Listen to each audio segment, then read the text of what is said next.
Hi மக்களே, இன்றைக்கி முருங்கைக்காய் குழம்பு தாங்க வைக்க போகிறோம். அதுக்கு முருங்கைக்காய் கட் பண்ணி இப்படி எடுத்து வச்சுக்கலாம்.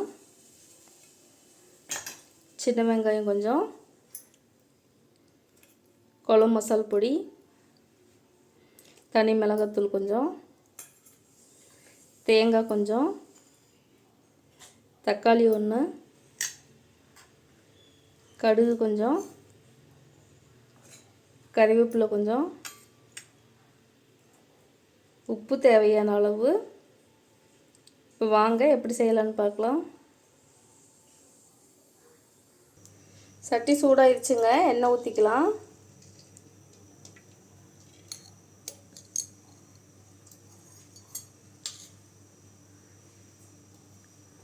இப்போ கடுகு சேர்த்துக்கலாங்க.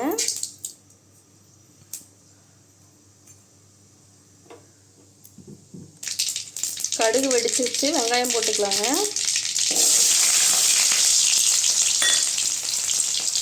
கருவேப்பிலை சேர்த்துக்கலாம்.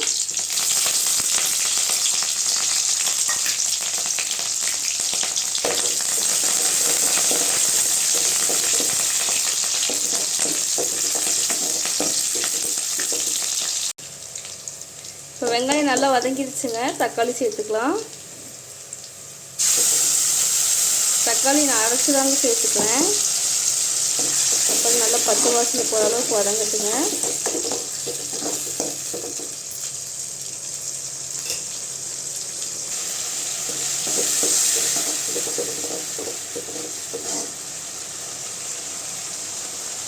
தக்காளி நல்லா வதங்கிடுச்சுங்க. இப்போ காய் சேர்த்துக்கலாம். முருங்கைக்காயை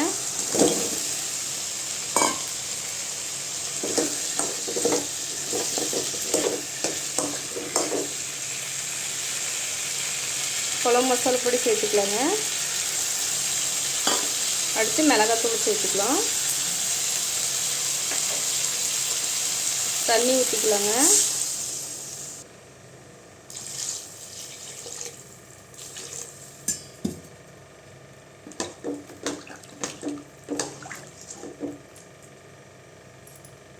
உப்பு சேர்த்துக்கலாங்க.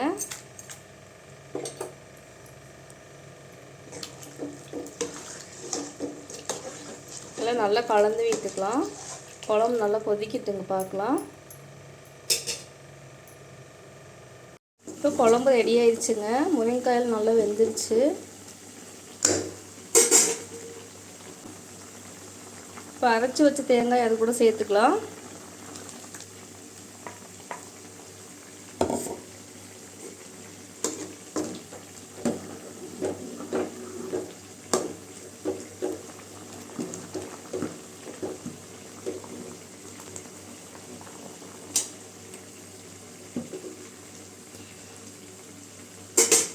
இப்போ முருங்கைக்காய் குழம்பு ரெடி ஆயிடுச்சுங்க. நீங்களும் ட்ரை பண்ணி பாருங்கள். பிடிச்சிருந்தால் லைக் பண்ணுங்கள், ஷேர் பண்ணுங்கள், சப்ஸ்கிரைப் பண்ணுங்கள்.